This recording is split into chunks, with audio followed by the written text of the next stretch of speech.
Good evening and welcome to the Wanda Lewis Show. We're so pleased that you're able to join us tonight, either on your iPads, your iPhones, tuning in to Channel 19. We're just grateful you're out there enjoying hopefully a wonderful summer. I am. And I'm especially pleased to have with me tonight as our guest, the Director of Illinois, the State of Illinois' Rural Development Department, Colleen Calahan. Yes, thank you, Wanda. It's nice to be here. Thanks for the invitation. Thank you for gracing us with your presence tonight.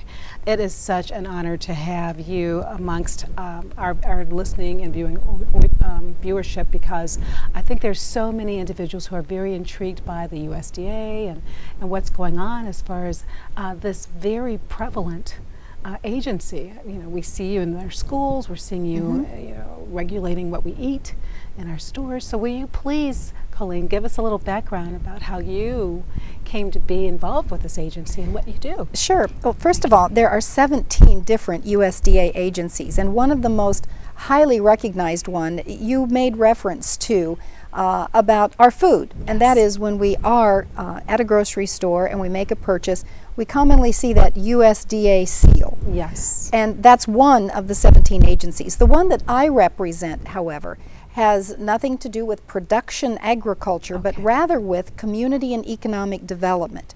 Wow. And the programs are categorized into housing programs, whether it is the need for senior housing in a rural community, maybe it is a multifamily housing that may be needed.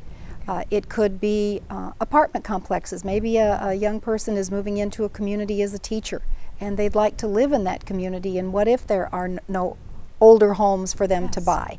And they sort of need a place in between. So we can help finance a variety of different kinds of housing, both direct loans for individuals or guaranteed loans with a bank. And that's just the beginning of those housing programs. In the community facilities area, if a community needs a new fire truck, if it needs a hospital, if it needs a clinic, if it needs emergency services equipment, those are all kinds of things that we can help assist with a loan or a grant, or sometimes a combination. For business programs, it means that we might be able to assist a business by helping that local bank. We don't compete with the bank. We become the bank's partner. Okay. So if someone goes to the bank and they need to expand their business, they need a new piece of equipment, the banker says, we know you, you've been a customer a long time, you've been successful, but this is a big expenditure. If USDA Rural Development will guarantee this loan, absolutely. So we'll look at the same financials if we too think that it's a worthy loan, and we are the guarantor. The local bank oftentimes extends the life of that loan and sometimes reduces the interest rate. That's just one example of those business programs. And then in the water area, as you travel throughout our rural communities, you oftentimes note the water towers, and they'll have the name of the community on it or the name of the school mascot. Many of those water towers and those underground water lines were built in the 30s, and they need to be replaced. And those are millions of dollar investments. So again, grant and loan programs, low interest loans, 30 and 40 years in length. Wow. The qualifications for that, when we talked about the differentiation between production agriculture and rural development, community and economic development, is that for the business programs, the first threshold of eligibility is a population of 50,000 and under. Okay. For the community facilities programs, it's 20,000 and under in population, and same for housing. For those water programs, it's 10,000 and under. So last year, we were able to invest over $500 million, nearly $600 million. That's about $1.5 million per day throughout rural Illinois. So there isn't a day goes by we don't help someone, somewhere, some way in our rural communities. So when that community, when those elected officials recognize that they have a need, or they need to work with their neighboring communities, and then design a regional approach for community and economic development, we also can assist with that.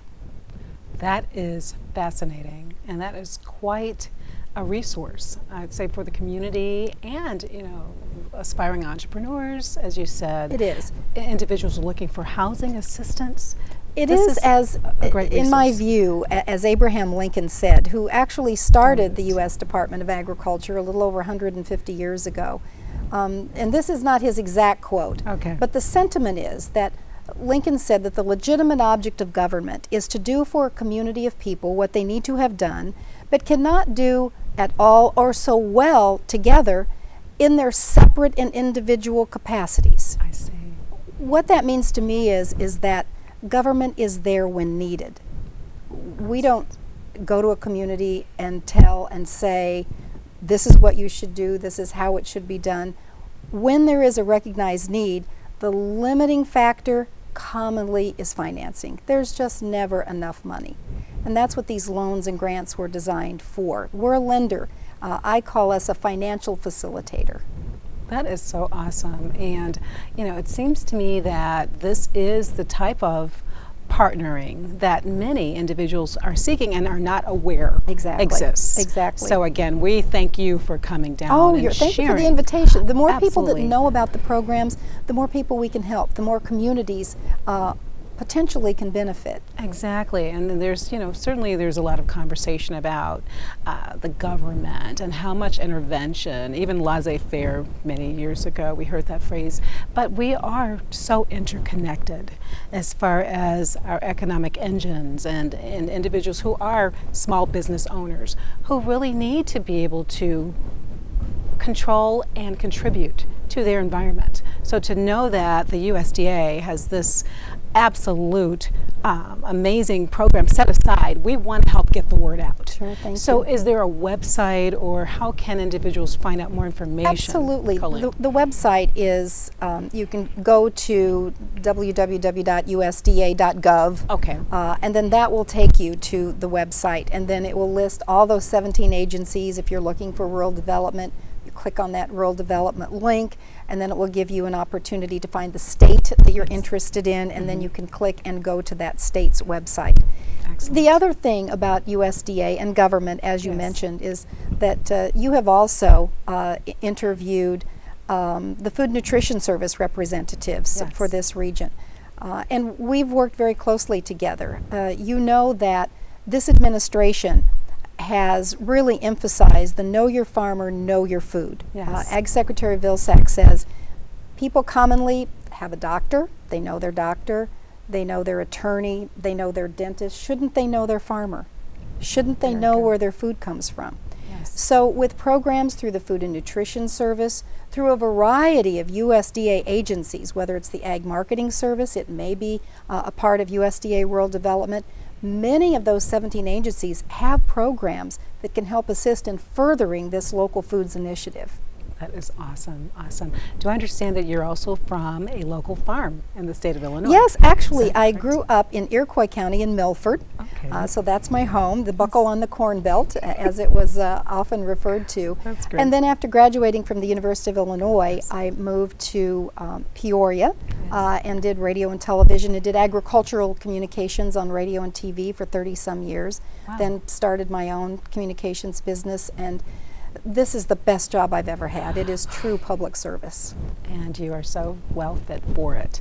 And I don't want to embarrass you, but I'm just so proud and pleased to let the audience know that the President of the United States appointed you to I get your goosebumps position. hearing you say that. It is, in fact, a presidential appointment. Yes, thank you. Wow. So, you know, it sounds like, you know, they say to whom much is given, much is required. So it sounds like you have that balance of giving, but still obviously very strong, very knowledgeable, very wise, and you have some tough decisions you have to make, don't you? We do, and I have to give credit. You know, I'm really new to the agency. We have career people who really have spent their lives serving our rural communities. We have 96 employees throughout the state of Illinois, Okay. from the northern part of the state, east and west, and all the way down to that most southern tip. And every day they are working and specializing and living in these communities. Great. I, yes, oversee the agency in Illinois, very pleasurably so. My responsibility as it is here today is not only working with our employees, but also sort of being the public relations person. So I thank you for the opportunity to do that today. You're fantastic. What a background. And for many of us who are aspiring business owners and such, it's encouraging to see that the agency is reaching back and, you know, making sure that we all can succeed. You know, we're only as strong as our weakest links in society. So, I mean, we have to have a sense of self-governance, making sure that we are responsible for our own destiny, but then to know that there is an agency that can help us achieve that American dream is the ultimate win-win. You know, when I talked about the thresholds of qualification being population, that would indicate that Chicago and the highly populated suburbs don't qualify for our programs. However, the one program that we have, the Value Added Producer Grant, fits perfectly in to the Local Foods Initiative. So if there is an entity, an individual that wants to grow food, wants to grow tomatoes, wants to grow peppers, whatever that commodity might be, and then wants to add value to it by processing it further into ketchup or salad dressing, then that value-added producer grant can be utilized no matter what the area of the state. And one of the ways that it can be utilized is for a feasibility study. And what better way to use government money that is available in a grant to do that study? Because it's not uncommon that an individual thinks they have a good idea and they go to the lender and the lender says, yeah, we'll take a chance, and then it doesn't work. And then it hurts the bank, it hurts the individual, and sometimes it can be detrimental to the community. So if we invest that money to see if it's a good idea, and it indeed is, then there are other aspects of that value-added program that can be used for investments in marketing and equipment and those sorts of things. So it really is an opportunity that we need to let more people know about so that it can be more helpful. I think it's fantastic. Are you finding a lot of individuals are moving into these rural communities from the cities? You know, it seems that in Sociology 101 we talked about the cyclical city, the migration, and then the migration out. So are you finding that they're becoming more heavily populated? In some areas, young people are returning. And so when you think about the need to feed the millions of people, and the demands on feeding simply those in the Chicagoland area, it means that we individually are going to need to do what we can to meet those needs. There are food deserts. There are those who have great needs in other countries, and in production agriculture, exports are a big part of what agriculture is. And so in order to feed a growing population, if we can grow food on vacant lots in Chicago to help with the locality there, but also be able to benefit the school through the Farm to School program. If there is an abundance of food that can then be shared at a hospital, at a nursing home.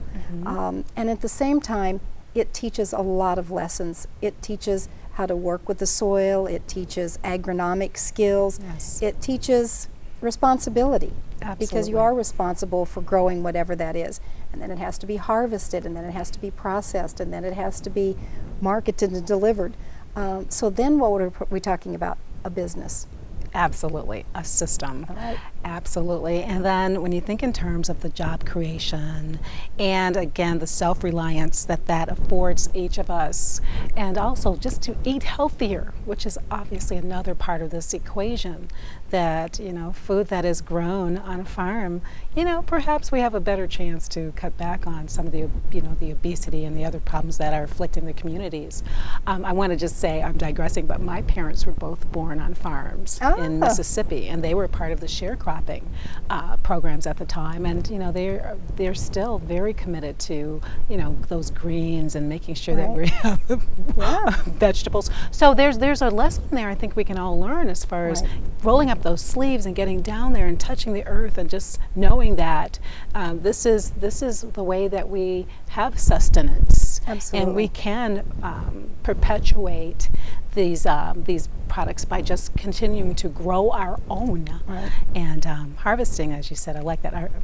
Please. Well, I Yes. was just going to add that much of that produce likely will be grown in a more rural area. Yes. And then brought in to the city. So to your question about are young people going back to the farm, Yes. or are they locating in a rural area, in some cases they are. We started off talking about production agriculture. Yes. And as it has become more technologically driven, as the equipment has become more sophisticated, as the size of the acreage has increased, the equipment was able to help keep up with much of that work. Excellent. So it was less physical labor. Okay. Growing a food product such as tomatoes requires a lot of hand labor. Yes. So there are young people who are willing and interested and eager to do that kind of work on farms today. Yes. And what it creates an opportunity to do is to bring that next generation back into the farm, Okay. because it's another entity. Yes. So it again creates an opportunity. So that's another way that there are young people that are either returning to their farm Yes. or see an opportunity to work with someone that has acreage that can be utilized in that manner. That is awesome, especially when you think in terms of children who are in the inner city. I know we're learning a lot more about aquaponics and Yes. Urban farming, but just to see the process of food in and of itself, what Right. you're saying, that you can grow it and then it's produced and certainly it's distributed Right. and it's eaten, but we have to learn to eat healthier as well. Right. So what advice do you have for those aspiring business owners? What would you suggest that they would do as far as ways that they can take advantage of these processes? Obviously going to your website. In local foods or in general? In local foods, are there other agencies and ways that these individuals can communicate? Like, isn't there a Good Greens program that Alan Shannon is Yes, working at the with? Food Nutrition Service. Okay. Actually, I was at the meeting today, and it is a wealth of information. So, Okay. yes, Good Greens is something that if you're interested in local food production, Yes. whether it is in a city, whether it is in an urban population right outside of Chicago, or more rural area, the information that Alan Shannon at the Food Nutrition Service is able to collect and then share Yes. on a monthly basis is phenomenal. So Good Greens Good is something Greens. that you need to Google so that you can learn more there. Right. Your question, however, was about businesses and Yes. what they should be considering. Right. As it relates to our USDA Rural Development programs, as I mentioned, we have the Business and Industry Loan Guarantee. Okay. It too can be utilized in an urban area if there is a local foods component to it. So that's a consideration. Okay. There is also a Beginning Farmer and Rancher program in another one of the USDA agencies. There are microloans, and micro, of course, means smaller, Yes. which means that you have an opportunity to make an investment and to sort of test the water, if you will. And Okay. those microloans are also available. These are through the Farm Service Agency, as is the Beginning Farmer and Rancher program. Those are businesses. Absolutely. So it doesn't have to be a manufacturing business. It can be a local foods business, as an example, as well. Great. Something else that's interesting that many probably would not think of quickly because of a larger utility company that's providing a power service, such as Commonwealth Edison Okay. or Ameren. In the more rural areas, there are rural electric cooperatives. Wow. And you may recall that it was USDA that eventually got electricity to all those rural Amazing. farms. And those rural electric co-ops still exist today. And now they are expanding into wind energy, and they're expanding into solar energy. Geothermal is also an opportunity. But those rural electric co-ops also have a relationship, many of them, with USDA Rural Development through one of our programs. And so when there is funding available to them, they can re-lend that money to businesses. And I wanted to bring that up because there are many businesses that have benefited by working through and with their local rural electric cooperative in one of those 43 programs that we have. That is awesome. That is awesome. So it sounds like you have so many legs to these programs. The housing program, business aspects, but the one common denominator is that it's about growth and expansion and helping individuals have a better quality of life. Correct. And so we commend you on that work. Well, thank you. And you know, there are strength in numbers, as that old saying goes. And when you stop and think about being able to work together, one of the programs that we're involved in is called SET, and the SET stands for Stronger Economies Together. Wow. So if there is a need in one area, we're working now with a region to help them identify what might be able to be done together. Maybe one piece of this new initiative could be done in this community that already has sort of a built-in identity for it, but yet it's going to need support. And possibly another community has that. So we can come help with an economic development plan and sort of help them with their foundation that they need to build to. That is awesome. It sounds like you're setting a precedent for so many great programs to spring off Hopefully this vision our President Abraham Lincoln had many years ago. That's right. And so this is awesome. It looks like we're kind of running out of time, Colleen. So are there any closing thoughts, any additional information you'd like to share before we have to say goodbye to you this evening? We'd certainly want to welcome you back. Oh, thank you. I accept. And I do thank you for this opportunity, as I said, and I will repeat it on purpose, that the more people that know about our programs, the more people in communities and businesses we can help. So I do appreciate that. And going to the website, going to the www.usda.gov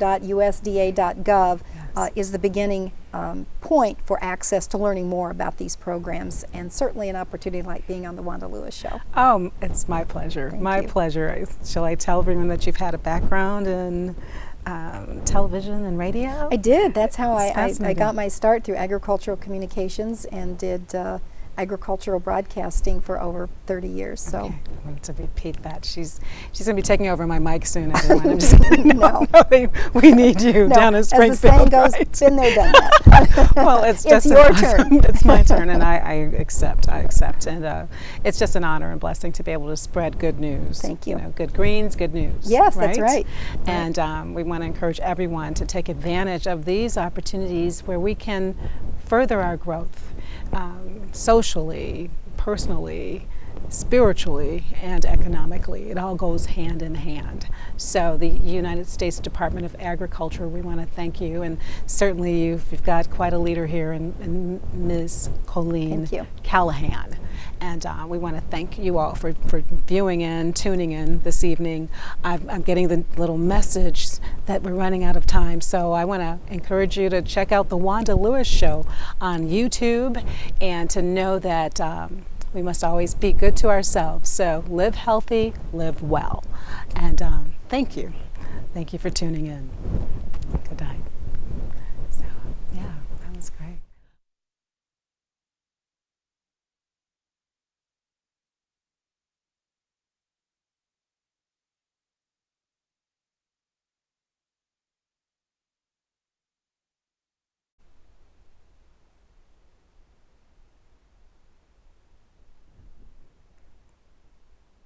Welcome back to the Wanda Lewis Show. It's such an honor to be able to speak with you this evening. I want to thank my esteemed guest, Colleen Calahan. What an honor to be able to come before you in your homes. As I said, the technology is amazing. And I know often I speak of my time having sung with the sounds of blackness. So I just want to once again talk about what a great time that was, to be able to tour the world and sing this most amazing and positive and motivational music. So it's with that in mind that I want to bring Wanda's wisdom to you today, the time I get to talk a little bit to you as friends about ways that we might be able to share and grow with and through each other. I was actually startled yesterday to have watched a television show on MTV. I'm not going to say the name of the show, but it talked about some issues that I think we all have discussed in private, or just, let's say, some unfortunate incidences of racism that perhaps have occurred in our lives. And we talk about these issues behind closed doors. But the doors were open yesterday on MTV, and the show just really interviewed young people who felt threatened and felt perhaps disenfranchised because of the changing face of America. That face is changing. I call it the browning of America. It's like, you know, ladies, when we're in this kitchen cooking, we're browning the meat. We're a big melting pot, and we're going to have to all learn to respect and appreciate our differences and yet celebrate our samenesses. And yes, I probably just made that word up, samenesses. But what I'm saying is we have more in common than we have different.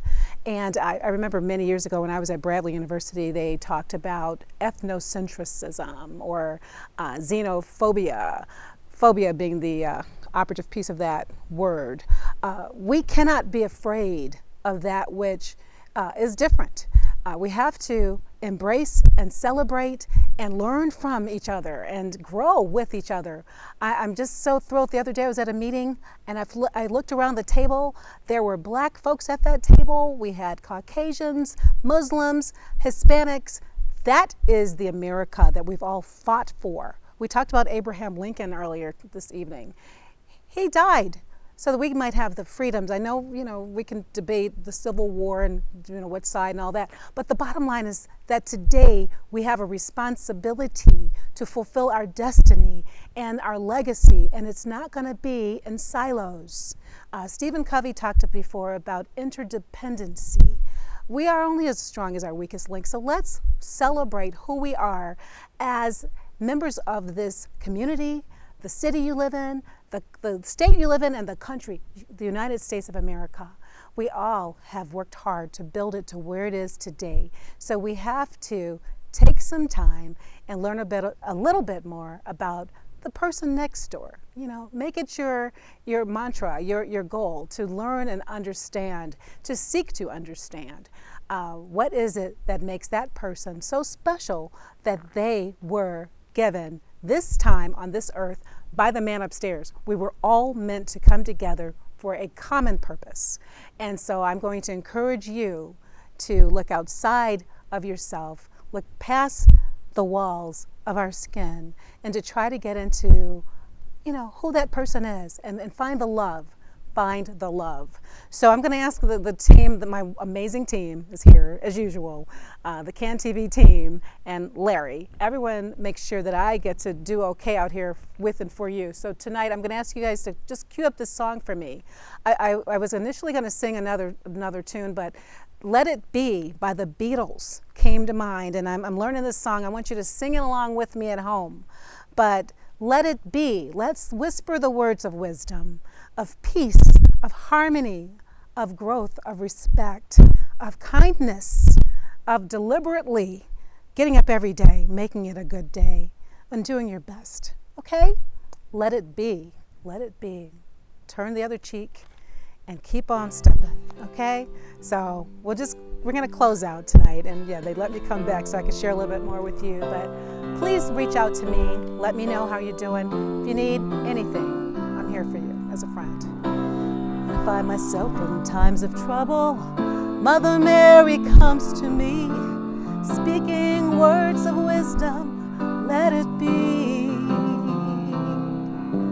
And in my hour of darkness, she is standing right in front of me, speaking words of wisdom. Let it be. Let it be. Let it be. Let it be. Let it be. Whisper words of wisdom. Let it be. And